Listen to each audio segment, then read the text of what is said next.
La lectura para esta mañana en nuestra serie del Evangelio de Marcos se encuentra en Marcos capítulo 8. Recuerden que estamos aún en este capítulo y hoy, Dios mediante, lo estamos concluyendo. El texto es Marcos capítulo 8, desde el versículo 31 hasta el versículo 38. El título de este sermón o el tema en el cual vamos a estar meditando basado en este pasaje es El camino de la cruz. El camino de la cruz. Si ha encontrado el texto, siga atentamente la lectura de la palabra de Dios. Y comenzó a enseñarles que le era necesario al Hijo del Hombre padecer mucho y ser desechado por los ancianos, por los principales sacerdotes y por los escribas, y ser muerto y resucitar después de 3 días. Esto les decía claramente. Entonces Pedro le tomó aparte y comenzó a reconvenirle.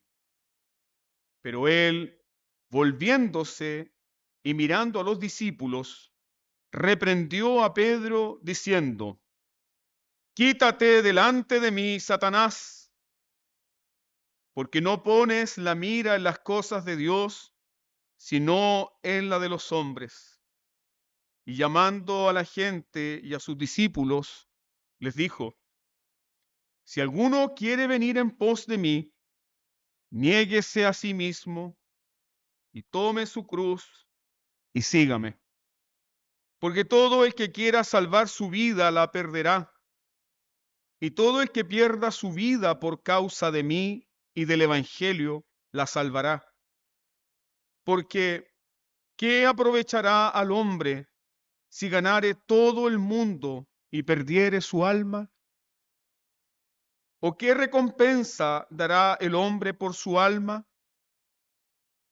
Porque el que se avergonzare de mí y de mis palabras en esta generación adúltera y pecadora, el Hijo del Hombre se avergonzará también de él cuando venga en la gloria de su Padre con los santos ángeles. Amén. Te invito a que inclines tu rostro y juntos roguemos al Señor por la iluminación de su Espíritu Santo. Que el bendito Espíritu de Dios esté con nosotros en la meditación de su palabra. Oremos. Padre Celestial, ahora yo confieso mi completa incapacidad y confesamos, Señor, nuestra impotencia, que es natural, para comprender, Señor, la maravilla y la gloria que hay en tu palabra. Si tú, Señor, no nos das ojos para ver, no veremos. Si tú, oh Señor, no iluminas los ojos de nuestro entendimiento para ver las maravillas de tu ley, entonces, Señor, no veremos tu gloria. Señor, y si eso acontece, esto será una predicación más, un sermón más, un tema más de los tantos de los que tendremos que dar cuenta un día. Primeramente yo, Señor, como predicador de este evangelio, y también tu iglesia por escuchar este evangelio. Yo te ruego, Señor, que tengas misericordia de nosotros y que nuestros corazones, Señor, estén sujetos a ti, a la administración de tu Santo Espíritu. Pon en nuestras mentes, Señor, el deseo de escuchar, el deseo, Señor, de adorarte, el deseo de meditar en ti. Que nuestro tiempo aquí, Señor, sea bien empleado. Que por misericordia tuya seamos librados de ofrecer el sacrificio de los necios, sino que escuchando tu palabra, verdaderamente como palabra que viene de ti, entonces dispongamos, Señor, nuestros corazones en temor y temblor, con la expectativa de oír tu voz y de ser transformados por tu palabra. Rogamos, Padre Celestial, también la llenura de tu Santo Espíritu, sin la cual no podemos servirte, sin la cual no podemos caminar para ti y para tu gloria. Bendice a esta tu amada iglesia, bendice a este tu pueblo, Señor, al cual tú amas y por el cual tú derramaste tu preciosa sangre. Bendice a tu pueblo, Señor, con las palabras que tú tienes para ellos. En el nombre de Jesús oramos. Amén. El Antiguo Testamento, como habíamos visto la semana pasada, anunciaba claramente desde el principio que el Mesías, recuerden que la semana pasada nosotros tuvimos la pregunta decisiva. Jesús le dice a sus discípulos, ¿quiénes dicen los hombres que soy yo? Y luego le pregunta a sus discípulos, ¿quién dicen ustedes que soy yo? Y ahí Pedro contesta por todos los discípulos diciendo, tú eres el Mesías. Los discípulos comprendían eso porque el Antiguo Testamento anunciaba que el Mesías, desde el principio, sería el redentor que vendría desde la simiente de la mujer. El Mesías sería también de la simiente de Abraham. El Mesías descendería desde la tribu de Judá. El Mesías también sería reconocido porque sería el hijo de David. Como hijo de David, como descendiente de David, tendría entonces derecho y acceso al trono de David, su padre. También el Antiguo Testamento decía que el Mesías sería el cumplimiento perfecto de los tres oficios enseñados en el Antiguo Testamento. El Mesías sería el profeta perfecto, el Mesías sería el sacerdote perfecto y el Mesías sería el rey perfecto. Eso anunciaba el Antiguo Testamento con mucha claridad. También los profetas anunciaron que el Mesías sería hijo de una virgen y que nacería desde una concepción virginal. Un milagro.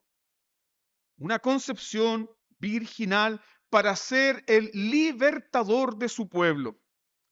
También los profetas anunciaron que el Mesías establecería un nuevo pacto y que daría por deshecho el antiguo pacto. El Mesías traería un nuevo pacto, el Mesías restauraría el reino de Israel, el Mesías iba a vencer a las naciones idólatras. Y junto con vencer a las naciones idólatras, algo que profetiza Joel y que luego el apóstol Pedro lo explica en el libro de los Hechos, el Mesías derramaría abundantemente el Espíritu Santo sobre toda carne. Todo eso lo haría el Mesías. El Mesías también comenzaría en la tierra un nuevo reino, donde traería justicia y paz, cielos nuevos y tierra nueva. Este Mesías traería justicia y paz no solamente a Israel, sino a todas las naciones. Y la esperanza mesiánica del Antiguo Testamento es la llegada del deseado de las naciones. El deseado de las naciones es el Mesías. Todo eso lo enseñaba el Antiguo Testamento. Y todo eso probablemente los discípulos lo sabían.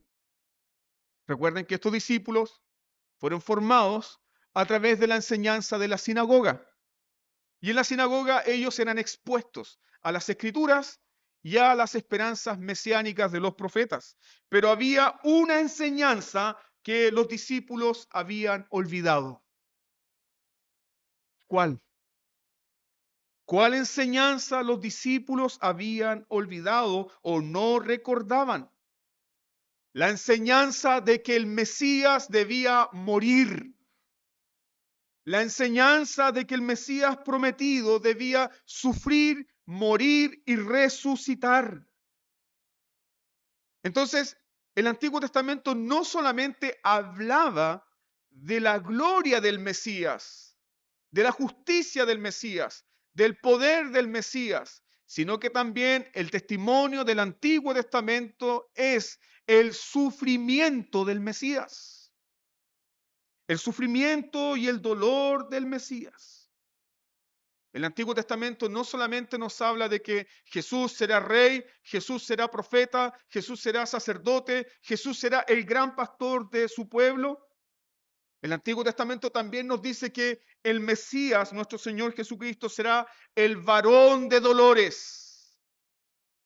Será aquel experimentado en quebrantos. El Mesías sería la piedra angular que los edificadores han desechado.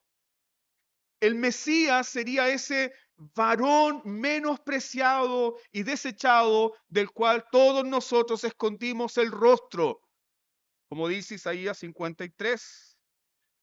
El Mesías también sería el pastor herido, al cual sus propias ovejas lo abandonarían, como lo vio el profeta Zacarías. El profeta Zacarías profetiza del Mesías, dice, hiere al pastor y entonces las ovejas la abandonarán. ¿Qué sucedió entonces en Getsemaní? El pastor fue herido y todas sus ovejas huyeron. Ah, pastor, pero si yo hubiese estado ahí, yo hubiese actuado de otra forma. No, no. Porque los discípulos y nosotros tenemos la misma naturaleza. Entonces, los discípulos habían olvidado eso. Habían olvidado que el testimonio de las Escrituras no es solamente la gloria del Mesías.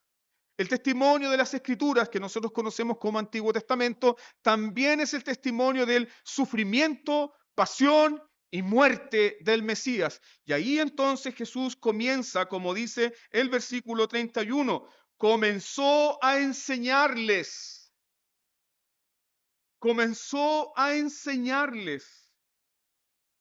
que le era necesario al Hijo del Hombre padecer mucho y ser desechado por los ancianos, por los principales sacerdotes y por los escribas, y ser muerto y resucitar después de 3 días.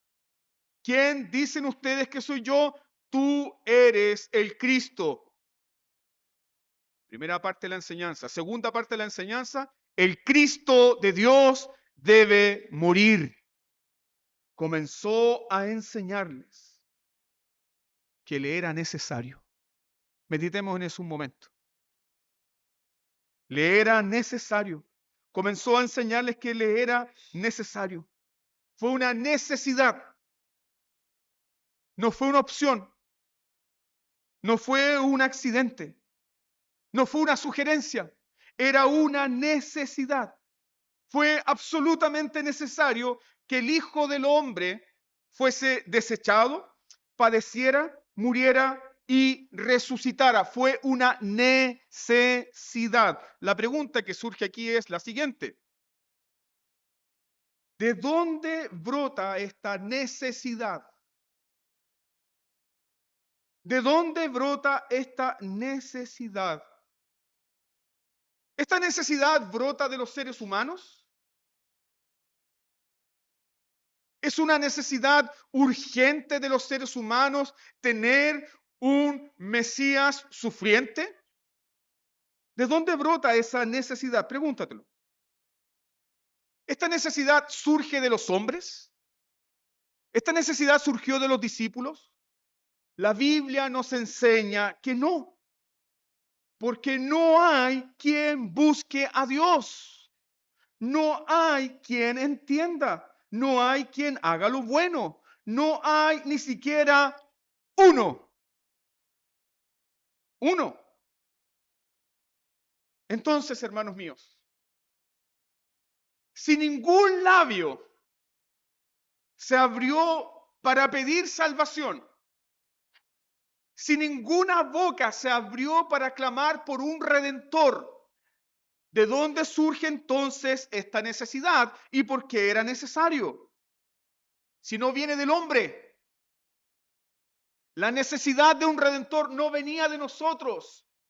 Nosotros odiábamos a Dios. Desde el primer minuto de la caída de nuestros primeros padres, Adán y Eva, el hombre odia a Dios. El hombre aborrece a Dios. El hombre no quiere tener comunión con Dios.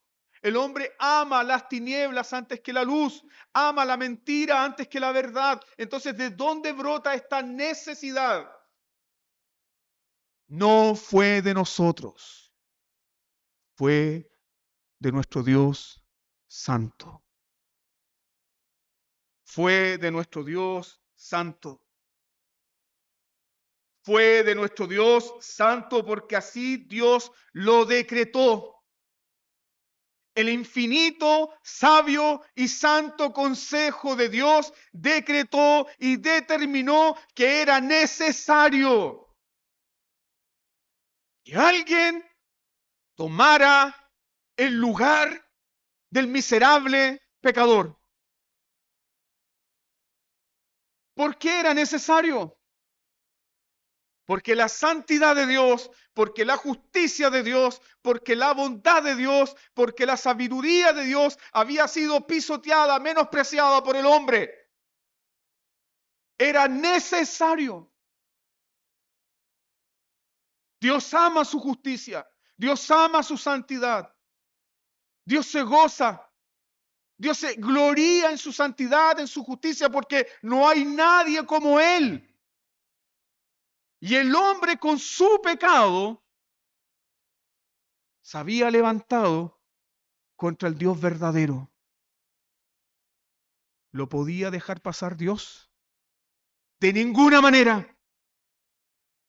De ninguna manera. Era necesario entonces. Era necesario porque tu pecado y mi pecado es una afrenta contra el Dios Todopoderoso. Como decía Jonathan Edwards, es una traición cósmica. ¿Lo comprende? Y un Dios santo que es limpio de ojos no puede tolerar nuestra maldad. No la tolera. Muchas veces la gente se pregunta, si Dios es bueno y tiene todo el poder, ¿por qué no acaba con la maldad así? Simple. Porque para acabar con la maldad así, tendría que destruirnos a todos. Porque tú y yo somos malos. ¿Por qué Dios no nos destruye? Porque sus misericordias son nuevas cada mañana. Por la misericordia de Jehová no hemos sido consumidos. Porque Él es justo, pero también es bueno. Porque Él es santo, pero también es misericordioso. Porque Él es justo, pero también es paciente contigo. Y te extiende su misericordia y su paciencia para que tú procedas al arrepentimiento. Entonces, ¿por qué era una necesidad? ¿Por qué era necesario? Porque si Dios debía salvar al hombre, alguien debía tomar ese lugar. La justicia de Dios tenía que ser satisfecha. Y en esta gran necesidad, como el Señor Jesucristo comienza a enseñar, podemos reconocer dos pasajes. Primero, Hechos 2, versículo 23, y segundo, Romanos 3, 25. Porque fue el Padre, según Hechos 2, 23, fue el Padre quien entregó a su Hijo. Fue el Padre quien entregó a su Hijo Jesucristo según el determinado consejo y anticipado conocimiento de su voluntad. Como dice el apóstol Pablo en Romanos 3:25, fue Dios quien lo puso como propiciación por nuestros pecados. Propiciación por nuestros pecados. Ciertamente es edificante y saludable contrastar la palabra de Dios en distintas versiones de la Biblia, ya sea Reina Valera 60, NBI o NBLA o traducción viviente, pero cuidado con algunas traducciones. Hay algunas traducciones que eliminan esta palabra, propiciación. La eliminan. ¿Saben por qué? Porque según la teología liberal, esa palabra da a entender una teología de carnicería, de un Dios que debe ser satisfecho a través de derramamiento de sangre. Yo te pregunto, ¿es una teología de carnicería? No, es el testimonio del Antiguo Testamento. ¿Por qué? Porque en la sangre estaba la vida. Y la única forma en la cual el hombre puede ser perdonado es que otro derrame su vida y tome su lugar. Es que otro haga propiciación. Es que otro absorba la ira que tú mereces por tus pecados. Por eso en el Antiguo Testamento, en el arca del pacto, tenemos una lámina delgada de oro que se llama propiciatorio, donde la sangre de los sacrificios de la expiación eran derramados una vez al año. Y tal como lo enseña el libro de Éxodo capítulo 25, sobre esa arca del pacto, ahí estaban esculpidos esos querubines. Dos querubines con sus alas extendidas que miraban fijamente el propiciatorio. Y esa imagen, hermanos míos, esa imagen diseñada por el Espíritu de Dios, preparaba al pueblo de Dios y nos prepara a todos nosotros para la venida del Mesías. ¿Por qué? Porque simbólicamente esos querubines con sus alas extendidas, mirando el propiciatorio, mirando el lugar donde se coloca la sangre para el perdón de los pecados, esos querubines están ahí como símbolo de las siguientes preguntas. ¿Cómo nuestro Dios justo, santo y bueno podrá perdonar al culpable sin dejar de ser santo y justo? Esos querubines miran con atención. Miran con atención el drama de nuestra redención. Sí, hermanos, nuestra redención es un drama, es una historia vibrante, es una historia emocionante. Y los querubines miraban, ¿cómo entonces se va a resolver este drama? ¿Cómo un Dios que es santo y justo podrá perdonar al culpable si ese propio Dios santo y justo dice que no tendrá por inocente a quién? No tendrá por inocente al culpable. Esa era la pregunta que los querubines ahí se hacían. ¿Cómo podrá quitar el pecado de su pueblo sin comprometer su santidad? ¿Cómo podrá perdonar este Dios santo y justo a los transgresores de su ley? ¿Dónde está la respuesta entonces? Derramamiento de sangre. Alguien debe derramar la sangre por la ley que ha sido quebrantada. ¿Qué es la ley? La ley es el reflejo del carácter santo y moral de nuestro Dios. Por eso la ley es eterna. ¿Cómo un Dios santo y justo puede perdonar al culpable? Sangre se debe derramar. Y nosotros mirando entonces hacia el Nuevo Testamento, observamos un evento histórico y dramático donde esa pregunta se resuelve para siempre. ¿Dónde? Al mirar la cruz. Al mirar la cruz, al contemplar la cruz, al ver la cruz, la respuesta está en la cruz. El único camino posible para la sabiduría de Dios, el único camino posible para la santidad de Dios, el único camino posible para la justicia de Dios, para que la justicia de Dios fuera satisfecha, es la cruz. La cruz donde Dios puso a su propio Hijo en propiciación por tus pecados. ¿Eso de dónde vino? No de mente humana, ni de mente angelical, sino del Dios Todopoderoso. Del Dios Todopoderoso. Fue Dios quien puso a su precioso Hijo en la cruz. Y así como lo dice el salmista en el Salmo 85, versículo 10. Mirando la cruz, inspirado por el Espíritu Santo, el salmista dice, es en la cruz donde la misericordia y la verdad se encontraron. Es en la cruz donde la misericordia y la verdad se encuentran.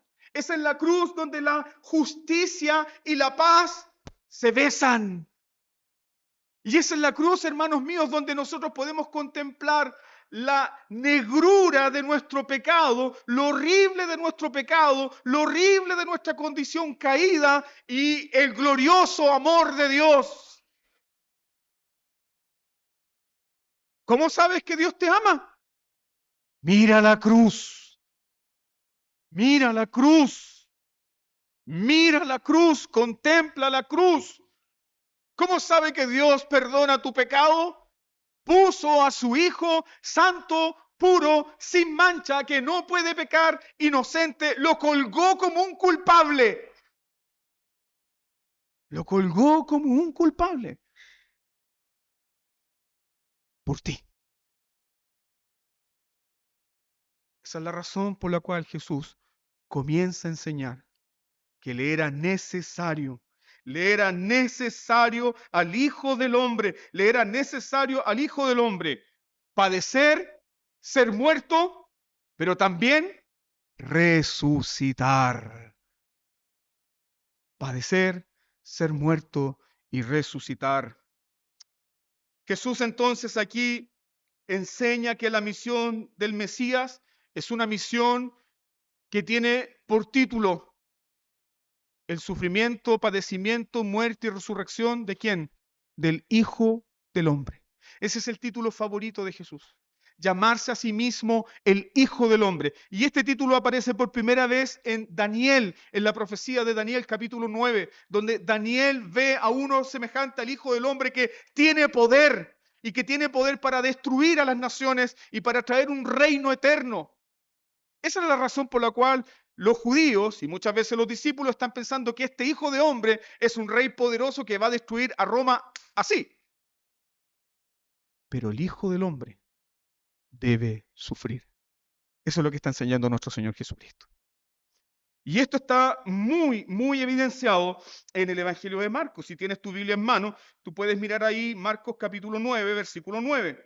Jesús dice que el Hijo del Hombre debe resucitar de los muertos, es decir, debe morir y resucitar. Luego, Marcos 9:12, Jesús dice que el Hijo del Hombre debe padecer y ser tenido en nada. Sí, el Hijo del Hombre, el Mesías poderoso, debe ser tenido en nada. Luego, Marcos 9:31, Jesús dice que el Hijo del Hombre debe ser entregado. Marcos capítulo 10, versículo 33, Jesús dice que el Hijo del Hombre debe ser condenado a muerte. Versículo 45, la descripción más hermosa del Hijo del Hombre. El Hijo del Hombre no vino para ser servido, sino para servir y dar su vida en rescate por muchos. Luego, Marcos capítulo 14, versículo 2. El Hijo del Hombre va según de él está escrito. ¿Dónde está escrito del Hijo del Hombre? Antiguo Testamento. Y Jesús dice, el Hijo del Hombre va a hacer exactamente lo que está escrito de él. Marcos 14:41, el Hijo del Hombre debe ser entregado en manos de pecadores. Marcos 14:62, el Hijo del Hombre debe ser sentado a la diestra de Dios. ¿Qué le ocurrirá al Hijo del Hombre poderoso que había visto Daniel? Según Jesús, el Hijo del Hombre debe sufrir, el Hijo del Hombre debe ser menospreciado, el Hijo del Hombre debe ser desechado por todo el sistema político y religioso de Israel. Sí, cuando Jesús dice acá, en el versículo 31, debe ser desechado por los ancianos. ¿Quiénes eran los ancianos? Los representantes del pueblo de Dios, que se sentaban a las puertas para tomar consejo de los asuntos políticos o espirituales de Israel. Los ancianos debe ser desechado por los principales, debe ser desechado por los sacerdotes y debe ser desechado por los escribas. Es decir, todo el sistema político, religioso, espiritual, rechaza ¿a quién? Al Hijo del Hombre. Lo menosprecia. Lo tienen poco. La sabiduría humana desprecia la sabiduría de Dios. La sabiduría humana desprecia la cruz. Hoy en día la cruz se ha vuelto inofensiva. Hay gente que anda con cruces de palo colgada en el pecho, hay otros que andan con cruces como aro, hay otros que andan con cruces tatuadas. Hermano, la cruz se ha vuelto inofensiva porque en el siglo I la cruz era un símbolo de escarnio, de vergüenza, de sufrimiento, de dolor indescriptible. Un comentarista del Nuevo Testamento llamado F.F. Bruce, él dice que la cruz era para aquellas personas que ya no eran humanas, eran infrahumanas, porque era tan grande la vulgaridad de la cruz que era insoportable. Y cuando vemos el testimonio del Mesías sufriente, Jesús, en la cruz, él cita el Salmo 22. Dios mío, ¿por qué me has abandonado? ¿Cierto? Pero tú sigues leyendo el contexto del Salmo 22 y es una imagen de lo que el siervo de Dios experimenta en la cruz. Y el propio siervo de Dios en el Salmo 22 dice, gusano soy. No, hombre.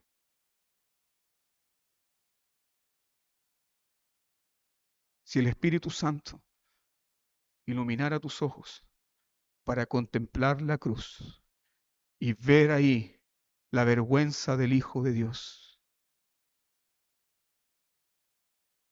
no podrías levantar tu cabeza,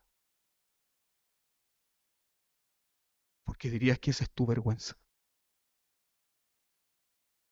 Y aquel que era santo y justo, la tomó por ti.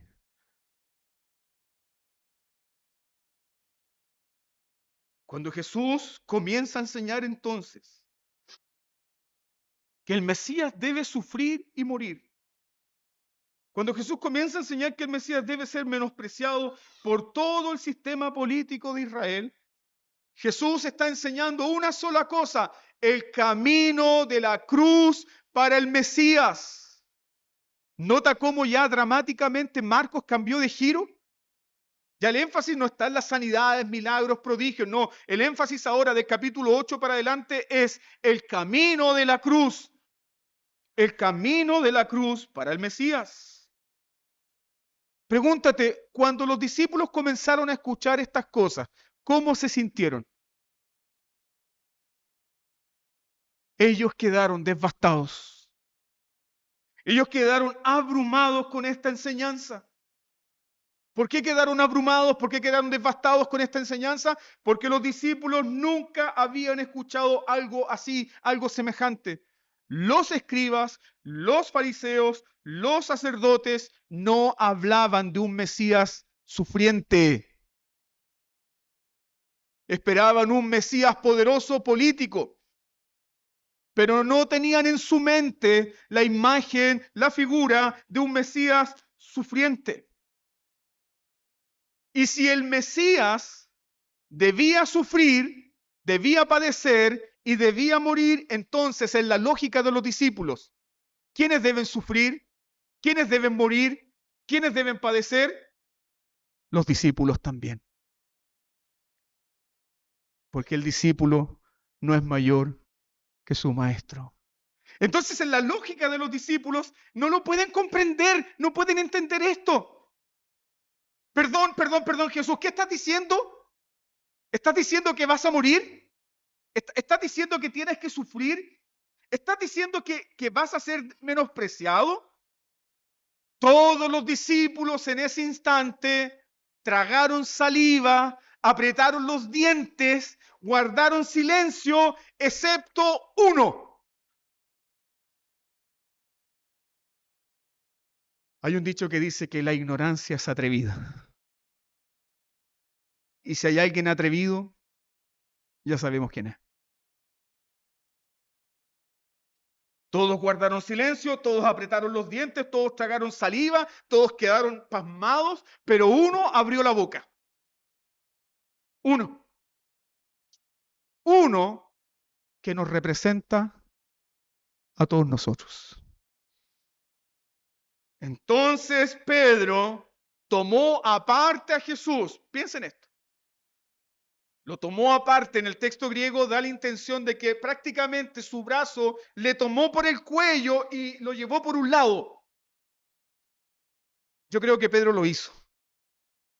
Tenía la fuerza física y el porte físico para hacerlo. Yo creo que era un hombre intimidante. Lo tomó aparte a Jesús y el texto dice, lo reprendió duramente. Y si quieres comparar la otra historia con lo que relata Mateo, Mateo 16, 22 dice, en ninguna manera esto te acontezca. Maestro, no te hagas tanto daño, ten compasión de ti. En ninguna manera esto te acontezca. En otras palabras, Pedro le está diciendo al Señor Jesús, tú no vas a sufrir, Señor. La cruz no es para ti. Tú eres el Mesías. Pedro dice lo que los discípulos piensan. Pedro dice lo que todos los discípulos están pensando. ¿Qué pensaban los discípulos? Creemos, Jesús, que eres el Mesías. Pero ¿sabes qué, Jesús? Estás equivocado. Estás interpretando mal las Escrituras. Si tú dices que vas a morir, si tú dices que vas a ser desechado por los sacerdotes, por los escribas, por los fariseos, Jesús, nos estás asustando. Nos asustas con esto, Jesús. ¿Por qué los discípulos rechazan la idea de un Mesías sufriente? Y recuerde que los discípulos se parecen ¿a quién? ¿Al hermano de otra iglesia? No, a nosotros. ¿Por qué los discípulos rechazan la idea de un Mesías sufriente? Porque la idea de un Mesías sufriente, la idea de un Mesías con cruz, la idea de un Mesías avergonzado, la idea de un Mesías desechado, hace pedazos los sueños de autoexaltación. Recuerden la idea de los discípulos. Peleando uno, yo me sentaré a la derecha, no, yo me voy a sentar a la derecha, yo voy a tener el primer puesto. La idea de un Mesías sufriente hace pedazos los sueños de autoexaltación. Y si hay alguien que no busca la autoexaltación, es Jesús. Él espera que su Padre lo exalte, pero él no busca la gloria de los hombres, ni tampoco busca la autoexaltación. Entonces, ¿qué hizo Jesús? Jesús se da la media vuelta, Jesús mira a sus discípulos y reprendió a Pedro con estas duras palabras que todos nosotros hemos escuchado más de una vez. Apártate de mí, Satanás, porque no pones la mira en las cosas de Dios, sino en las cosas de los hombres. ¿Cómo llamó Jesús a Pedro?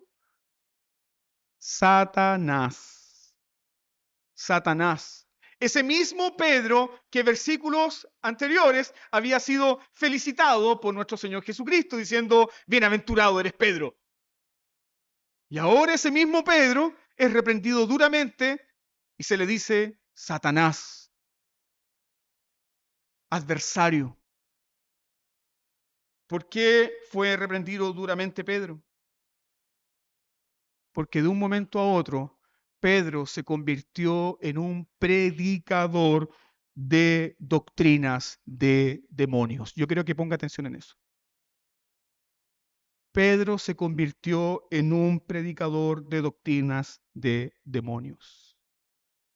La gente cree que la doctrina del diablo es abiertamente satánica y abiertamente repulsiva y abiertamente horrible. Pero no hay nada más satánico ni diabólico que exaltar al hombre y menospreciar a Dios. No hay nada más satánico y diabólico que tener al hombre en el centro y Dios apartado.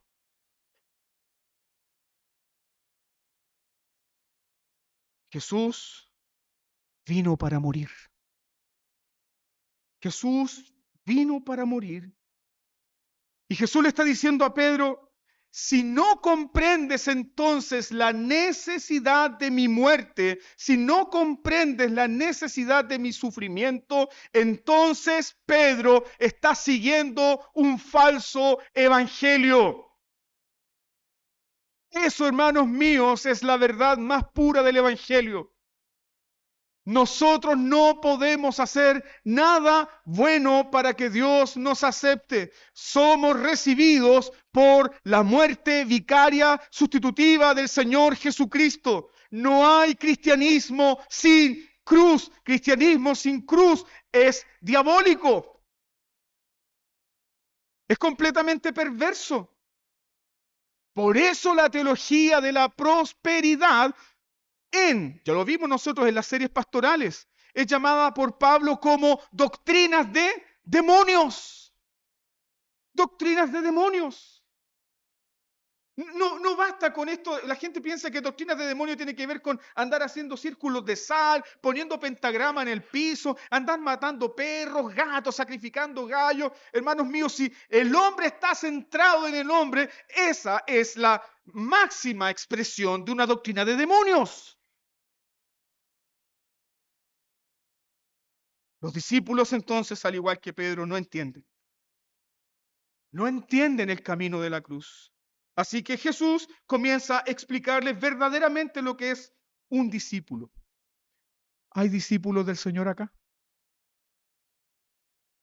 ¿Qué pasó? ¿Hay discípulos del Señor aquí? ¿Qué es un discípulo? ¿Qué es un discípulo? Alguien que constantemente está aprendiendo. Alguien que constantemente está siguiendo al maestro. Los discípulos no entienden bien lo que es ser discípulo, entonces Jesús comienza a explicar qué es el verdadero discipulado. Y Jesús comienza a decir, si alguno quiere venir en pos de mí, niéguese a sí mismo, tome su cruz y sígame.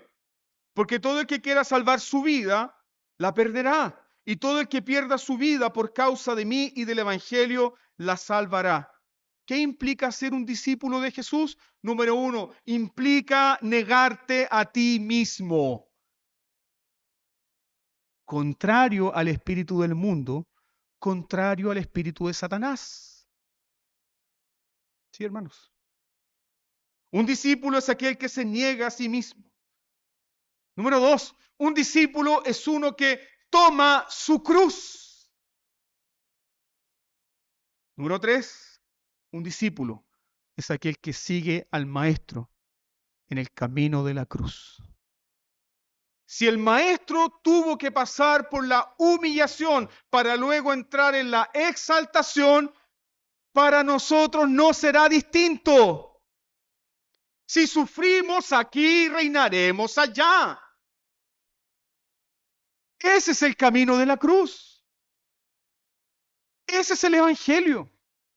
No esperes otra cosa. No hay evangelio ni cristianismo sin cruz. Y si estás siguiendo tú un evangelio, un cristianismo sin cruz, créeme entonces que estás siendo engañado por las doctrinas de demonios, por el mismo engaño en el cual estaba Pedro. Ser un discípulo entonces implica negarte a ti mismo, tomar la cruz, seguir a Jesucristo.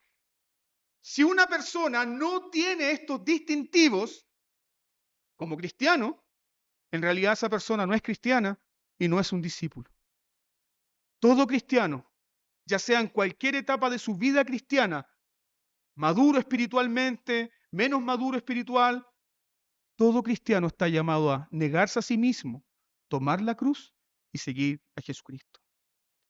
¿Qué es negarse a sí mismo? Negarnos a nosotros mismos va en contra de la naturaleza pecaminosa.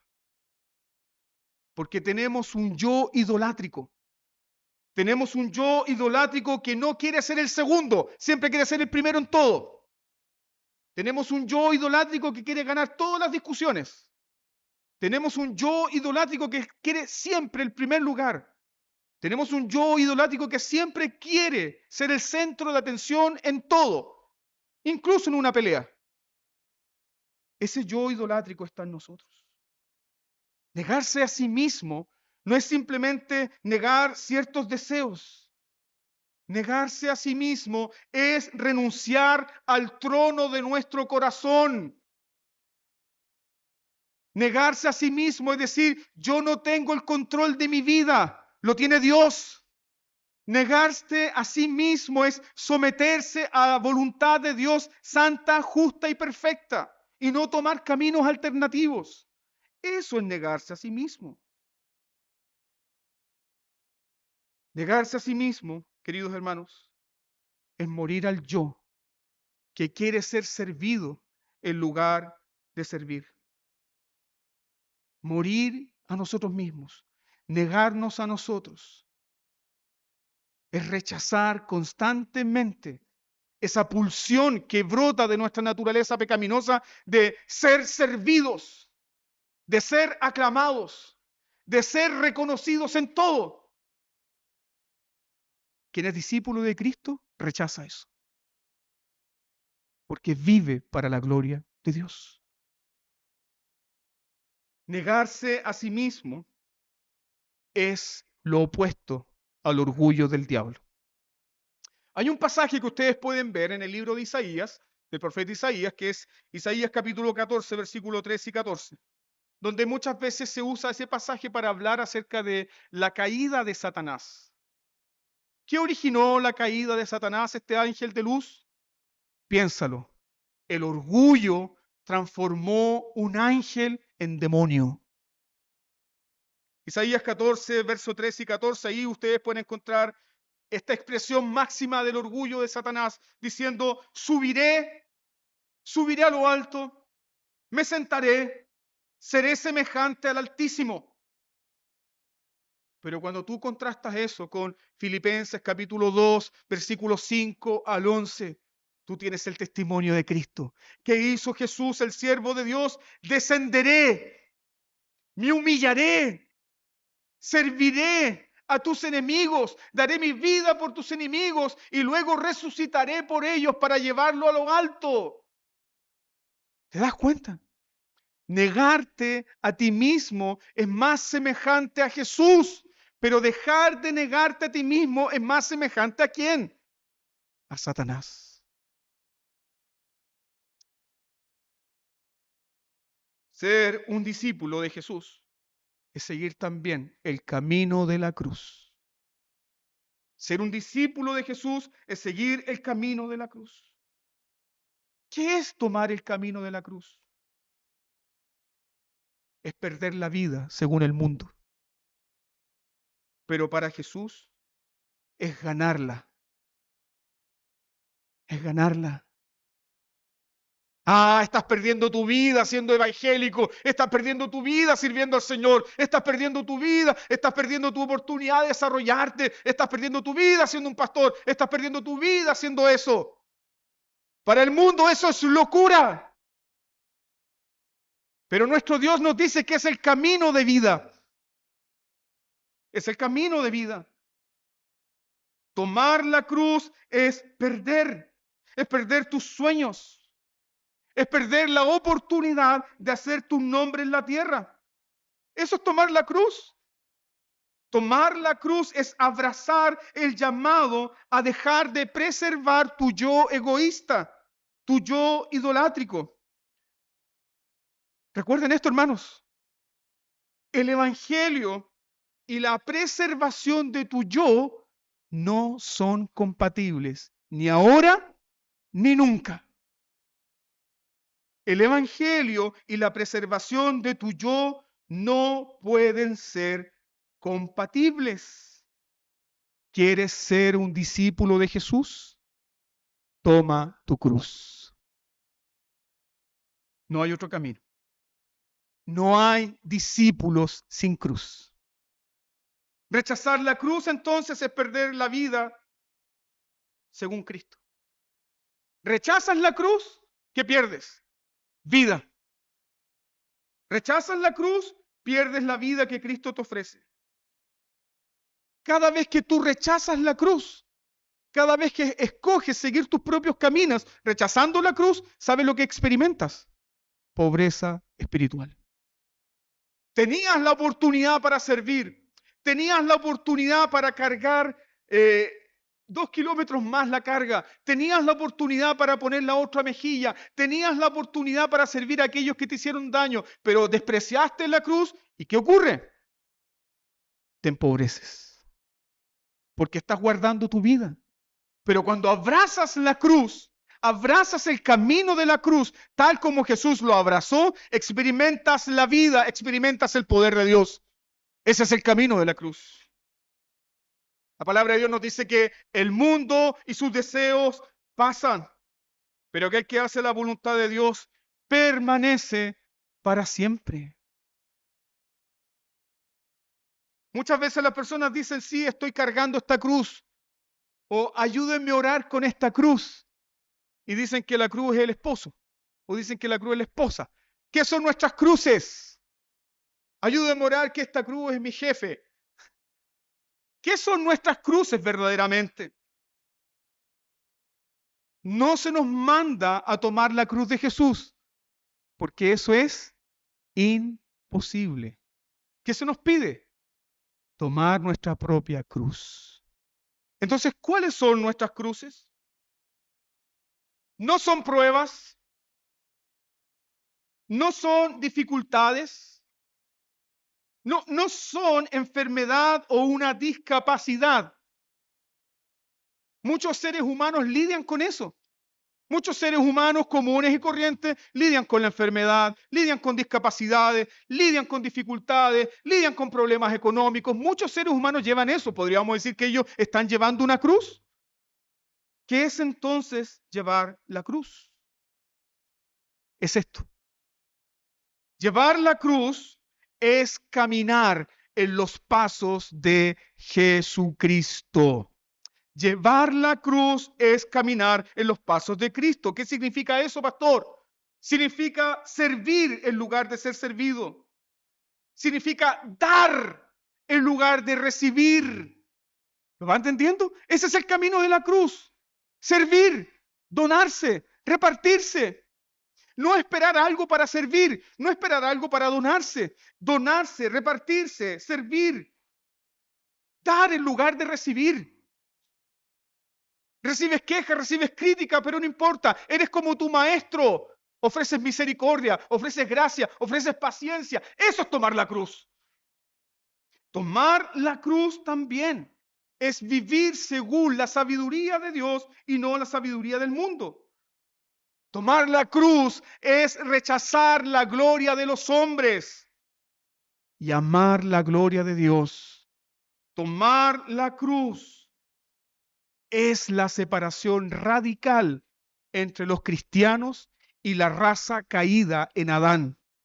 Todo cristiano dice juntamente con Pablo, con Cristo estoy juntamente crucificado. Ya no vivo yo, Cristo vive en mí.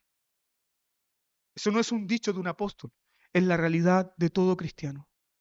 Y cada día tú y yo somos llamados a tomar esa cruz. Si no comprende aún, te pongo un ejemplo mucho más gráfico. Estás durmiendo plácidamente a las 4 de la mañana y tu mejor amigo te dice, amigo mío, hermano en Cristo, hermanito, siervo de Dios, quedé en pana en la cuesta del melón. ¿Me puedes venir a buscar? Déjame preguntarle a mi esposa. ¿Cómo se te ocurre que vas a salir a las 4 de la mañana? Por hacer misericordia, cariño. Por ayudar a este hermano que lo necesita. Y si estás dispuesto a hacerlo, no esperando nada, y si estás dispuesto a hacerlo, no esperando ninguna retribución.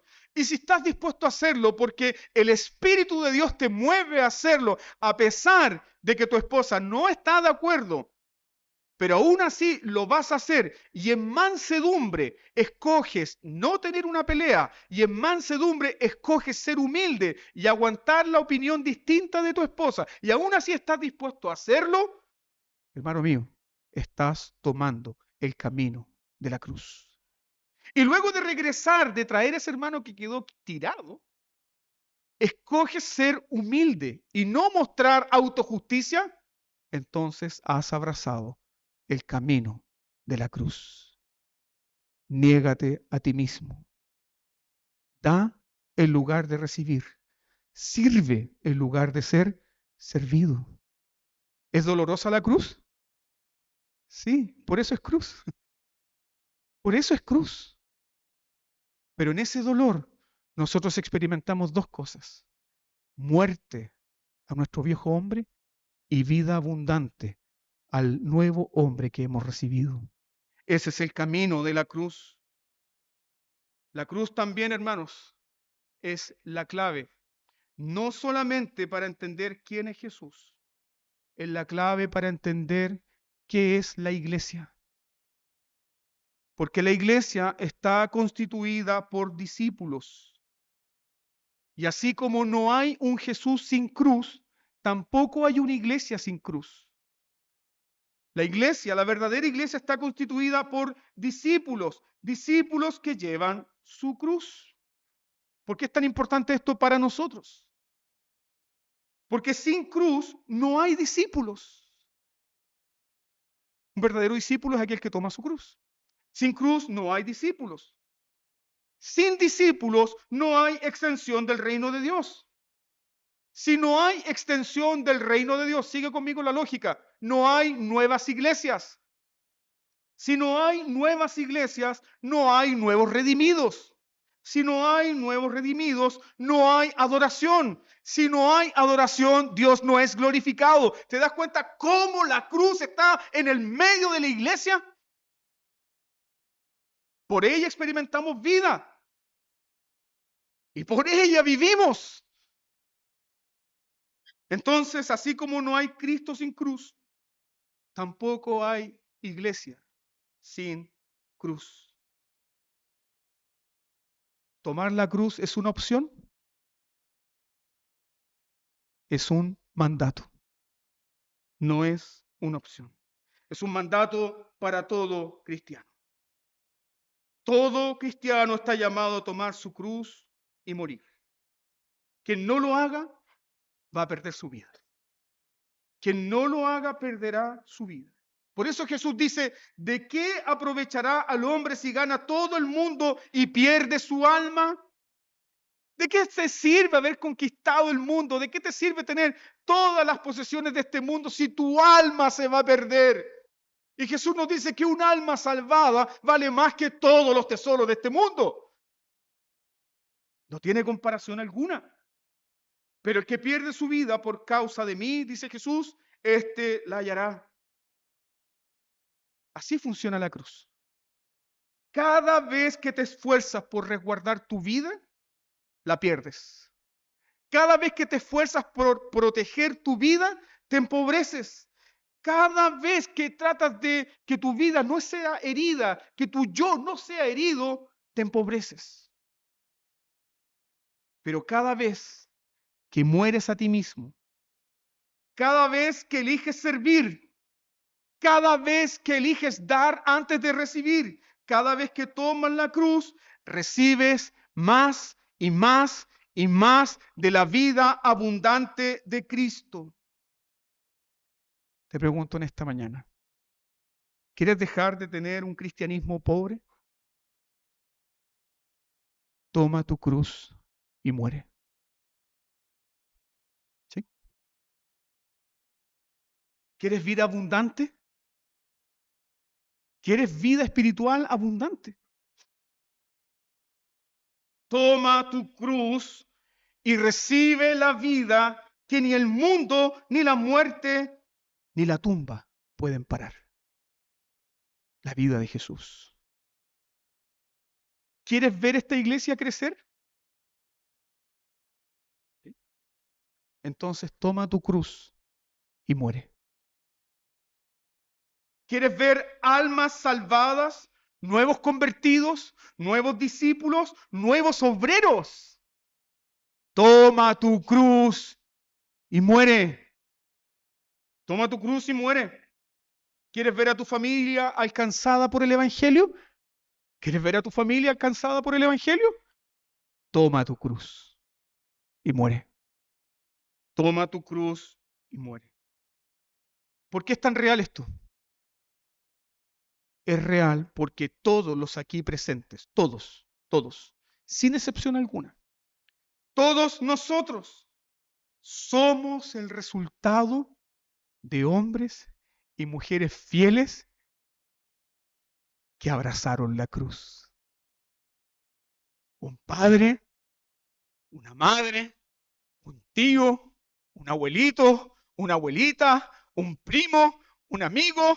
Ellos abrazaron la cruz de Jesús y la cruz de Jesús trajo vida. Y esa vida te alcanzó. Esa es la razón por la cual no hay discipulado sin cruz, no hay cristianismo sin cruz. Yo te pregunto, ¿cómo el mundo vio a aquellos cristianos sencillos y humildes que creyeron en el mensaje de la cruz, abrazaron la cruz y siguieron a Jesucristo? ¿Cómo el mundo los consideró? ¿El mundo los consideró como pobres? ¿El mundo los consideró como ignorantes? Pero ¿qué dijo Dios de estos hombres y de estas mujeres? Dios dijo que el mundo no era digno de ellos. El mundo no era digno de ellos. Ellos siguieron a su maestro, tomaron la cruz y encontraron vida y vida abundante y gloria en la cruz de Cristo. Sí, hermanos, es cierto. El camino de la cruz es doloroso, pero ¿cuál es el final? Gloria eterna. ¿Por qué? Porque Jesús dice, el Mesías debe resucitar. El Mesías va a enfrentar la cruz, pero el Mesías va a resucitar. ¿Cuál es el fin que te espera? Si rechazas la pompa del mundo que es temporal, experimentarás la gloria al final de los días. Si abrazas la pompa del mundo que es temporal y rechazas la cruz, experimentarás la perdición de tu alma. ¿Quieres vida abundante? No rechaces tu cruz. Toma tu cruz, muere y sigue a tu maestro. Ahí está el camino de la vida, para ti, para mí, para esta iglesia. Roguemos al Espíritu Santo ahora que nos dé la gracia, la valentía y el deseo de abrazar esta cruz y caminar con Él. Oremos al Señor.